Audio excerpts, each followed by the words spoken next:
back to hour number 2 of the Gary Sutton Show on WSBA, and lots going on nationally and also locally, statewide, as we take a look at some of the things happening in the state right now. And obviously, one of the things we were talking last week with the governor about was the pensions and trying to reform these things. And people, one of the things that bothers me a lot, when people who are running for office, either federally or statewide, in an election year say, well, nothing will get done because this is an election year. And I stop and I think, why wouldn't you do your greatest things in an election year? Why wouldn't you want people to have the most recent memory of you doing something good on pensions or taxes or things like that? That's always confused me. But then I'm a relatively simple person, and I don't understand much about the complexities of, trying to be dishonest. Okay, I guess that's what it is. Most of us are like that. Matt Brouillette's the president and CEO of the Commonwealth Foundation. I suspect he feels that way a little bit, too, every now and then. He's got to be around this all the time. Good morning, Matt. How you doing? Like I say, Gary, when I taught middle schoolers, 13 and 14-year-olds, I had hair. It was only when I entered politics that it all ran away. Well, it's good to have you on. And, I wanted to talk a little bit. I know a lot of people are talking about pensions in the state right now, but we've been doing a lot of talking about it for a long time. We've been doing a lot of talking about property tax for a long time, and yet we continue to have our state representatives, state senators kind of skirt the issue with little stopgap measures here and there or talking around it. The governor is involved right now in talking about it and trying to get something done, and yet, as I said in the opening of this hour, politicians don't want to do very much in years they're trying to get reelected or get elected, right? Well, you're correct about that, but it's even when it comes to just the issue of pensions, there's no real political payback for politicians to pay these debts. It's where, hey, if you're building a road and you're fixing potholes or you're opening, some new program or something, you have something to point to. But when it comes to just paying for pensions, Gary, it's not real sexy political stuff. And so there isn't the high incentive for politicians to solve these problems. And then you add to that the fact that we're talking about billions of dollars in debt, real money. Where they're going to get that, they just don't know. They don't want to cut their spending. They don't want to raise taxes. And so that has just frozen Harrisburg in action on top of the special interests that don't want anything done. This has created a formula for a stalemate, and that's what we're experiencing. Matt, there are two proposals more or less on the table right now by Republicans and Democrats. And correct me if I'm wrong, I haven't seen any of them make any real proposals yet that really address the issue. And in fact, in some cases, they're saying, well, it's not broken, which, yeah, if you look at the numbers, I mean, it is. And ask any mayor of any third-class city in the Commonwealth, and they'll tell you it's broken too. Yet at the same time, there are two out there that have been talked about a lot. One, we had, I think it was Representative Tobash on last week, who came up with this hybrid system where for the first $50,000 you would have a pension. After that, it would turn into a 401k kind of thing. I think the governor's in favor of that, which is kind of a hybrid look. And the other one is people saying, well, private enterprise figured out a long time ago that they weren't going to have unfunded kinds of pensions, so they went to the 401k plan where you had a definitive input from yourself, but not necessarily the output. It will come out based on, market forces and so forth. Which one seems best to you, or is there a third or fourth one out there that looks better? Well, there are two issues that you have to address when you're talking about pension reform. There's one side that is plan design. Like, what kind of a retirement plan are we going to provide for public employees, for our teachers, for our state workers, for our judges, and even for our legislators? Whether we believe that that's constitutional or not, we do provide that. So there's the plan design. Should it be a defined benefit, a defined contribution, a hybrid? That is one discussion. But the biggest discussion that is being ignored is the other one, is how are we going to pay for the liabilities, for the debt that we already have. And so while we're talking about plan design, and that is important because my objective in pension reform plan design is that we get politics out of pensions, because that is truly what has allowed for the liabilities to grow to the level that they've had. And so we believe moving to a defined contribution plan that is, well, remember, this is all politics, but it has less susceptibility to the manipulations of politicians than do defined benefit plans. So that's the first step. But then the second really is, how are we going to pay off these liabilities? And I would argue that the taxpayers are already soaked. We're the 10th highest tax state in the country. To say we need to increase our debt or through pension obligation bonds or increase taxes, that is not the solution. We have got to figure out where we redirect already existing tax monies and to spend down that debt. These are some of the discussions that aren't happening at all. The Democrats have proposed, well, let's just go to pension obligation bonds, meaning let's borrow money at 4% and then hope we can get a return at 6% and then pay off our debts this way. I mean, this is just foolishness, of course, of, taking out more credit cards because you got high credit card debt. But unfortunately, this is the politics of the day, and neither Democrats nor Republicans are really striking at the root of our pension problem. And until we do, we're just going to really be flailing at the branches, and it's just going to keep growing, unfortunately. Well, you mentioned something that's happening in everything, and that politics becomes the filter through which everything is done for policy. And the fact is, when politics touches it, and I'm not saying that in a very nice way, it tinges everything that comes thereafter. And so, whether you want to try to, the idea of trying to get a bond to take care of it and then hope that, the economy is going to continue to get better, that'll help that out, again, doesn't seem to me, at the root cause, nor does just trying to figure out ways to kind of keep it going and have it both ways. So it seems that's going to take some political courage, I think is what we're coming around to here, to stand up and say, whether it's a 401k plan or whether it's some other kind of defined plan where there is input, but you can't have a defined benefit coming out of it because the economy does change from time to time. So say, new sheriff in town for the new hires, and the new hires are going to be under a new plan. I mean, the longer we put this off, the bigger the unfunded liability becomes. Well, you're absolutely right, Gary, and that's what we're experiencing now. And this debt is going to continue to grow, even with some of the changes that are being proposed, predominantly because they are having assumed rates of return that far exceed what you're seeing in terms of performance in the marketplace. All of these plans that they are discussing are built upon rates of return of 7.5%. And really, that's what they built some of these increases back in 2001, expecting the good times to happen forever. And, of course, you can't predict the future, but that is how they designed these plans back in May of 2001, before, of course, 9/11 and the crashes that have happened since then. And this is why we end up in the predicament that we're in today. And unfortunately, it's become such a heavy lift. They've been frozen by inaction. They're worried about re-election. And, of course, the public employee unions are opposed to any changes in the pension plans, and they are the big money in politics. So you combine all these things, and that's what's caused a lot of the stalemate. And if you don't change the pension plan, I mean, you sit there and you look at that and you say, okay, we're not going to change the pension plan, then it seems to me there's only one thing you can do, which is raise taxes. And at some point in time, people are going to say enough.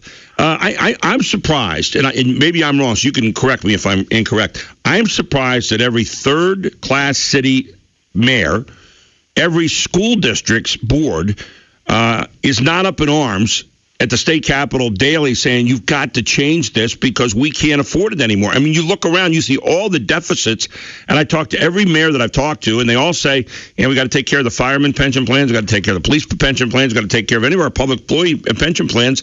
And I say, and we're fighting out of a hole. You never, ever are going to be able to beat that unless you change the way it's done. Well, you're absolutely right, Gary, and I think that we are going to see that predominantly when school districts start raising property taxes, and they will be able to point directly to the pension problem that is thwarting, or that is driving these property tax increases. And really, this is where the union leadership is doing a great disservice to union members, the teachers and the state workers. And I know that there are a lot of teachers and state workers that say, hey, you know what? I want a retirement plan that I can depend on, but I don't want to do it at the expense of my neighbors being driven out of their homes. Yet you see that the union leadership is refusing to negotiate, refusing to make any changes for future employees that don't even exist today. They won't make changes going forward to make this more sustainable. And so you've got the union leadership that is really putting the screws to its own members by refusing to start to help address this problem. And it has been their resistance and the money that they bring to politics that has really caused not just Democrats to be fully opposed to this, but enough Republicans to prevent the kinds of reforms that we desperately need. Speaking of reforms, we're talking with Matt Brouillette, President and CEO of the Commonwealth Foundation, and you mentioned education. You've been very involved in what's going on with Philadelphia right now, and I saw there's kind of a doomsday scenario that have predicted layoff notices to more than 1,000 district employees next week and a delayed start for 131,000 students next month. And Philadelphia officials are saying they need an advance from the governor that would be a temporary fix that would leave the district still in dire economic straits this year. They want money. There was an effort by the legislature to pass a $2 per pack cigarette tax to fund city schools. That was voted down last week. But one of the things that you've mentioned in some of your analyses out there is that they've gotten $1 billion since 2002 in the Philadelphia city schools, and yet the student achievement has lagged. 80% of students cannot read or do math at grade level. So we recognize there's a crisis, obviously, by those numbers, and yet at the same time, is just throwing money at it from the state, again, going to help that, and especially with what I call another hypocrite tax, a sin tax, a $2 tax on cigarettes, which are so bad we refuse not to make it illegal, and yet we still punish those people in the long run and hurt that business because we want to put money in the other hand. So just a thought. Yeah, well, this is some of the craziness of Philadelphia. Philadelphia spends nearly $3 billion in its public schools, and it's running a deficit right now of $81 million. And so they want this $2 cigarette tax that will projected to generate $83 million. And they're saying out of a $3 billion budget, Gary, that if they don't get this $80 million tax increase, they're going to have to lay off all these teachers and shut things down. It's ludicrous. They are holding kids and teachers hostage to try to generate more revenue that simply will not solve the problem, Gary. We know that cigarette taxes are a declining revenue source because fewer and fewer people are smoking, and when they do, when you raise the prices, obviously they have incentive to go across the border. They can go to New Jersey. They can go to Delaware. They can go to Maryland. And what this is going to do is just perpetuate the annual request for more money from Harrisburg and looking for more and more spending.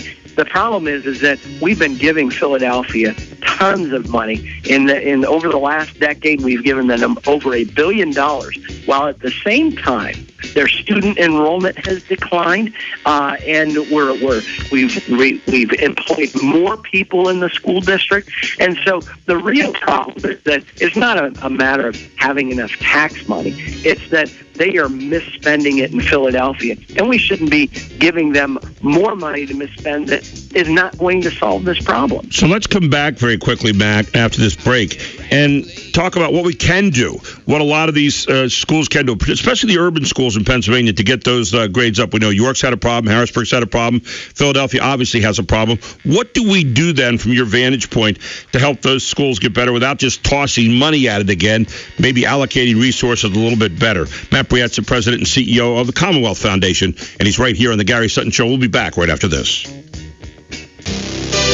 Welcome back to the Gary Sutton Show on WSBA. We're with Matt Brouillette, president and CEO of the Commonwealth Foundation. As we're talking about education and the idea of throwing more money at the District of Philadelphia to help make education better. And again, the idea, Matt, I guess, Matt, one of the things that just steams me, and I see it all the time, is this idea we're not going to take cigarettes, for example, and make them illegal. we're just going to go out and try to hurt the industry, make people think about it by paying an extra $2 a pack, and yet we don't have the guts to go out and say, let's just make it illegal and take it off the table. It's amazing to me that every time we want to fund something wholesome like education, we go out to something like gambling, or we go to something like cigarettes, something like that. Doesn't seem to me to be a very good base on which to build. It's not, Gary, and unfortunately, like so many things, we deal with the symptoms, not the cause of the problem that we're dealing with. And so just the issue of not enough money, at least according to the Philadelphia School District and probably school districts all across Pennsylvania, they're dealing with a symptom. The real cause of this is the lack of incentives that are in our education system to be able to do more with less. And, no matter what service or good that you find in our economy, the best ones, the ones of the highest quality and the lowest cost, are the ones where there's a lot of competition for those goods and services and a lot of choices for the consumers of those things. Those are principles that apply to education, Gary. And as a former teacher myself, I bristled at this idea of education being a commodity or treating it as such. But it truly works. I mean, economic principles, you can try to deny them, but you can't nullify them. And it's very true when it comes to education. And so if we really want to get serious about improving our schools, I think that those two components of choice and competition are what are going to be desperately needed in order for us to be able to deliver the kinds of education systems that our kids deserve, that our economy is going to be dependent upon, and even really the fiscal house that we're talking about here in Pennsylvania. If we want to be able to pay off these pension obligations, if we want to be able to reduce the amount of money we have to put into welfare or into corrections, it's incumbent upon us to make sure that we get our educational system fixed. And I don't believe, Gary, we're going to ever be able to do that until we have more robust choice and more robust competition in the delivery, the producers of education. So that's why I'm a proponent, as you well know, Gary, of public education, of charter education, of private education, homeschool education, and making everybody compete on a level playing field. And this would include reducing a lot of the bureaucratic red tape that we hinder our public schools with. It's saying we need to have a competitive education marketplace, because until we get that, Gary, I'm afraid that we're going to continue to lurch from funding crisis to funding crisis like we have been for decades, and we're never going to solve these problems. The other thing, too, that seems to be missing, though, and I hate to say it, but especially in urban schools, or not only in Pennsylvania but around the country, and we see horror stories about them, and you're almost just trying to survive each day rather than even be able to teach and educate and to learn. It's got to be, I think, the family valuing education, because again, the family's going to be with them 16 hours a day. You get them for 7 or 8, and so how do we get back to the family valuing education, which is just massive in terms of what I'm seeing? I mean, the PR campaign that schools need to do to get out there and say to the families, yeah, you're not doing the job at home. You're the primary educator. We have to be partners in all this. How do we get back to doing that? Yeah, I agree with you, Gary. I mean, families are fundamental to this, and they are critical because, and you know this as a teacher, there's a lot of things that you can do and influence you can have in the classroom, but they spend a lot of time at home that they can overcome the good influences that you have in your school. Right.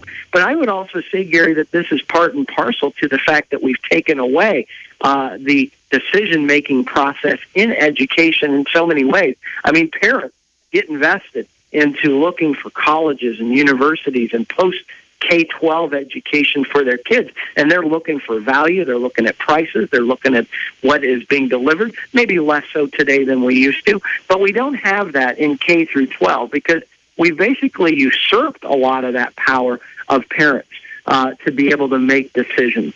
You're assigned to your school because of where you live. If you want to get outside of that, you either have to sell your house or you have to pay tuition or you pay for your own homeschool curriculum. And so we penalize parents from becoming more active in the education of their children.